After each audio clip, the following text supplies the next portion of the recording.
So আমি দেখাচ্ছিলাম যে স্টোর ভিউটা কোথা থেকে আসে। যে প্রোডাক্টস ইন ওয়েবসাইট, এখানে দেখেন এই ক্লায়েন্টের একটাই আছে।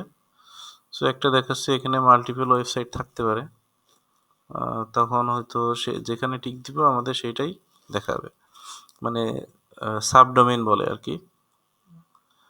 তো যাই হোক, এখন এখানে দেখেন অনেকগুলো অপশন আসছে, বাই ডিফল্টে অনেক অপশন আসছে, বাট এইখানে যেটা বিষয়টা খেয়াল করতে হবে যে রিকোয়ার্ড ফিল্ড, এই যে রেড স্টার, এই স্টার মানে হচ্ছে রিকোয়ার্ড। তো এই রিকোয়ার্ড ফিল্ডগুলো অবশ্যই আপনাকে পূরণ করতে হবে যথোপযুক্ত তথ্য দিয়ে।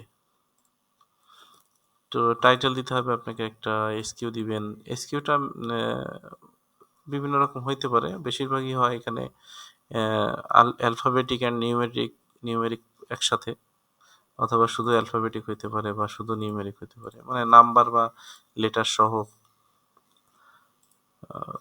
প্রাইসের অপশন আছে, প্রাইসের অ্যাডভান্স প্রাইসিং আছে, RRP, special price, cost price. So এইটা ওই যে ডিসকাউন্ট সিস্টেম আমরা তৈরি করি ওইটার ব্যাপার আছে। তারপরে আপনার খুচরা বিক্রি করার জন্য আছে, রিটেইল বিক্রি করার জন্য আছে, বা হোলসেল বিক্রি করার জন্য আছে। এরপরে এই ট্যাক্স ক্লাস, মানে প্রোডাক্টের ট্যাক্স কেমন হবে, যদি কোনো অপশন ক্লায়েন্ট স্পেসিফিক বলে দেয় যে ওইটা সিলেক্ট করতে হবে তাহলে সেটা। তারপরে quantity, stock status, in stock, out of stock, quick ship, এইসব ব্যাপারগুলো হচ্ছে আপনার ক্লায়েন্টের ইনস্ট্রাকশন নির্ভর করেই করতে হবে।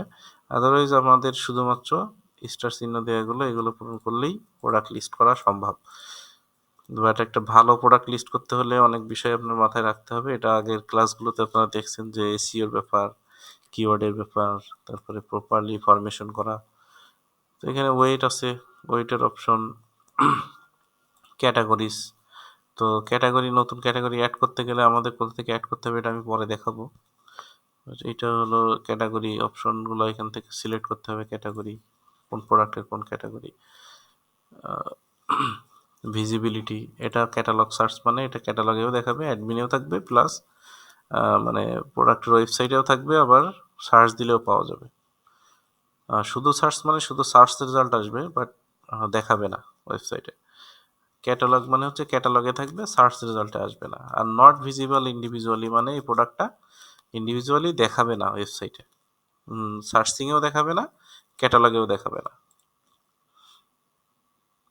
তারপরে এখানে ম্যানুফ্যাকচারার অপশন আছে। আচ্ছা, এই ব্যাপারগুলো আছে যেগুলা, যে country of manufacturer, call for price, specification, currency, wholesale price, size, colour, care, এইগুলা কিন্তু অ্যাট্রিবিউট সেট তৈরি করা, মানে অ্যাট্রিবিউট তৈরি করা। সো ডিফল্ট অ্যাট্রিবিউট সেটে এই অ্যাট্রিবিউটগুলো অ্যাড করা আছে, বাট অন্য অ্যাট্রিবিউটে কিন্তু এগুলো না থাকতেও পারে। যেমন কেয়ার, এক্সওয়ার, প্রোডাক্ট টাইপ, এখানে অনেক অপশন দেখছেন।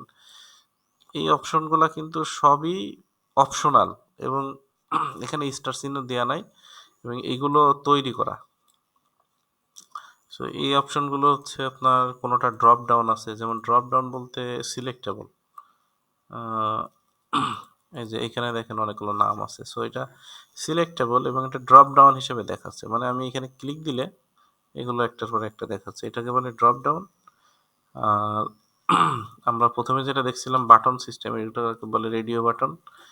আর এটা হলো টেক্সট ফিল্ড, সরি এটা টেক্সট ফিল্ড, এটাও টেক্সট ফিল্ড। সো যখন আপনি অ্যাট্রিবিউট তৈরি করবেন তখন ওইখানে অপশন থাকবে যে আপনি ড্রপ ডাউন করতে চাচ্ছেন নাকি টেক্সট ফিল্ড তৈরি করতে চাচ্ছেন। এগুলো অ্যাডভান্স লেভেলের কাজ, এগুলো আস্তে আস্তে শিখতে হবে, বাট আমরা প্রোডাক্ট লিস্টিং এখন দেখছি। এইসবগুলা সব কাস্টম অ্যাট্রিবিউট তৈরি করা। তো এগুলো অপশনাল, যে ইনফরমেশনগুলো আপনার আছে প্রোডাক্টে সেইগুলো এখানে দিবেন, বাকিগুলো না দিলেও সমস্যা নাই। এরপর আছে কন্টেন্ট, এটা মানে আপনার ওয়ার্ডপ্রেস বা শপিফাইয়ের মতোই, ওয়ার্ডপ্রেসের মতোই বলতে পারেন। শর্ট ডেসক্রিপশন আছে, মূল ডেসক্রিপশন আছে। সো এইটার ফরমেশন বিভিন্ন ধরনের হয়, এখানে শো অ্যান্ড হাইড এডিটর আছে। সো শো হাইড এডিটরে ক্লিক দিলে